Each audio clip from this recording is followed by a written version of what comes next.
Well, ladies, gentlemen, everyone in between, the time has come once again to take a peek at 6 new twisted tales from the Number 9 lads. But this time, we've come to the end. It's the final series of the show, and it's come an awful long way from its initial 6 episodes over a decade ago.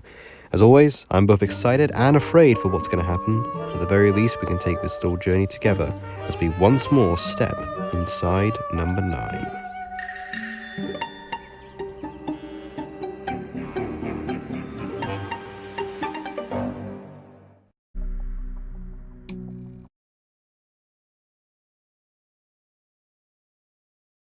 Hey everybody, it's been a while.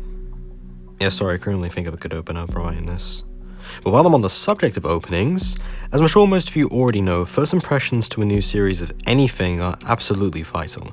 They're meant to hook audiences in, detail any new styles the show's going in, and most importantly, entertaining the audience as it goes along.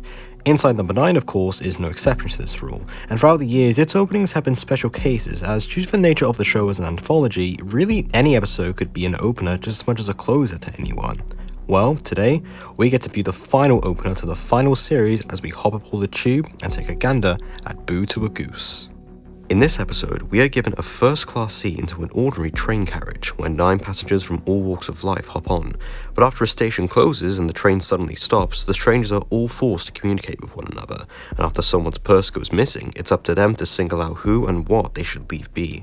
But how can a married couple, a drag queen and her friend, a nurse, a teacher, a man with his headphones, a homeless man, and a conspiracy nut all work together to find a common good? Well, as tensions awry, they might just not. First of all, I just have to say that I am a complete sucker for story tropes like these, where a bunch of strangers all get stuck together as tensions build and trust dissolves, and this is no exception.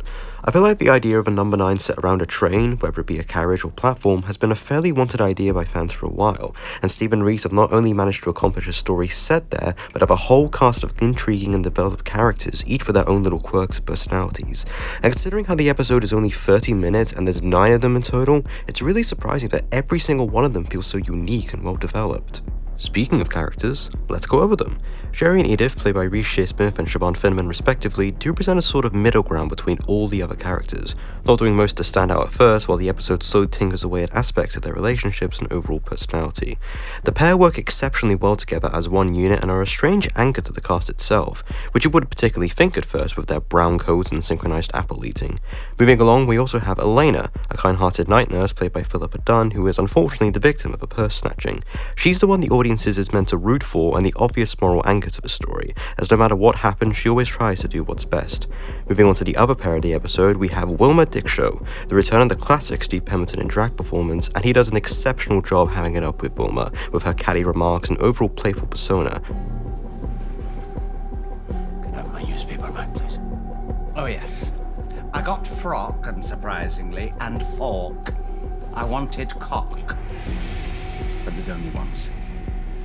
Alongside her is the less jokey and more outspoken Cleo, played by Susan Wokoma, a young rebel who wants to strike change in the world and stand up to justice.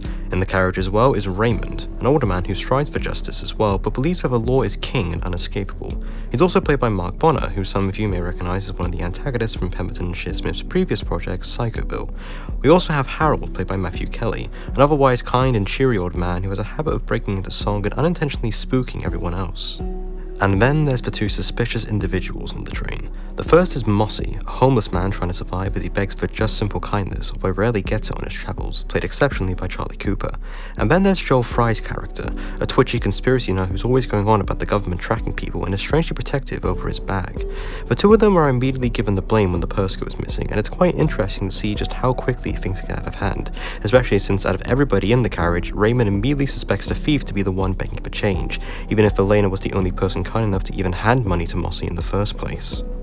I know I'm talking an awful lot about just the characters, but they're really what this episode is strongest at. All of them each mesh and nip at each other over the littlest things, try to get to the bottom of the mystery as it all rapidly devolves into utter chaos, which further relates onto the episode's themes of standing up for justice as opposed to just standing down. Obviously we have characters like Cleo and later Edith who rebel against the system picking on others, and those like Jerry or Raymond who are on the opposite side who believe the system has no need for change. But there's also an interesting middle ground for people like Elena or Wilma who choose to largely stay out of the picture. Up until the twist is revealed, that seems to be the larger message and theme behind the whole episode. Everyday people all recognize injustice towards others, even on lesser scales, like someone being unfortunate enough to be homeless, but no one ever tries to directly attack the problem head-on and fight instead of taking affirmative action. There's also a theme of power and authority, heavily represented by Raymond, who in his long-standing career as a teacher has, in his words, seen the erosion of respect for authority. And when he tries to act like an authority figure and uphold what he believes is right, when things don't go his way, instead of trying rational methods, he instead goes to more drastic ones, like choking Joel Fry's character when he won't let them see what's in his bag.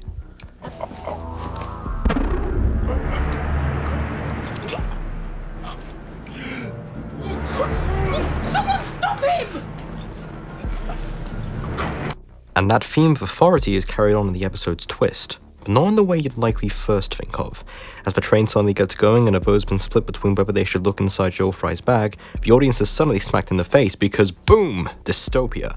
All the little nods and winks and the government watching over them and being tracked made by Joel Fry's character are suddenly revealed to be hints towards the bigger picture.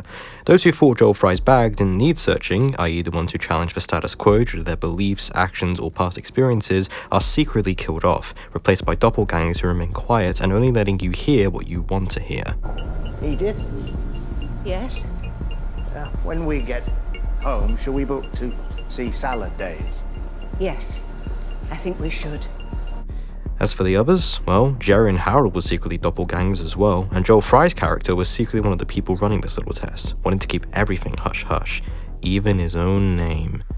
See, that's why I keep referring to him as just Joel Fry. I know his name is actually Finn. This sudden twist and recontextualization of the episode's previous themes and whether you should really speak out work deliciously well, and make for quite the insidious second viewing, knowing what will happen to those who go against the status quo. But admittedly, after viewing, it gave me a whole lot of questions towards the world. Questions like, did they make doppelgangers everyone who survived? Or did they do to doppelgangers who aren't needed? How long do doppelgangers have to remain in order to seem like the real deal? Why make doppelgangers of homeless people if no one cares for them in the first place? What's up with Harold? Is he a failed clone? Gone senile? Gone God? So, in conclusion, Bootable Goose was quite the thrilling and intriguing watch. Every single character works well with one another, and the little feeling of something always going wrong makes for quite the insidious ending. As far as series openers go, this is one of Inside Number 9's strongest for me, and as a standalone episode, it's pretty damn good.